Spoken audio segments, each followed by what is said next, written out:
po ang naggawa ng desisyon against all Filipinos na may libing si Marcos Sr. sa libigan ng mga bayani. Ano na po ang nangyari ngayon? Nakalimutan na po ba ng nakaupo ngayon? Maraming salamat po. Hindi ko alam.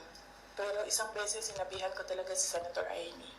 Sabi ko sa kanya, kung hindi kayo tumigil, huhukayin ko yung tatay ninyo, itatapon ko siya sa West Philippine Sea.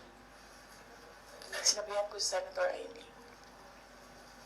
One of these days, pupunta ako dun, kukunin ko yung katawan ng tatay niyo, tapon ko yan dun sa West Philippine Sea. I don't think sumagot siya. Hindi ko maalala. Nandun pa yun sa group chat.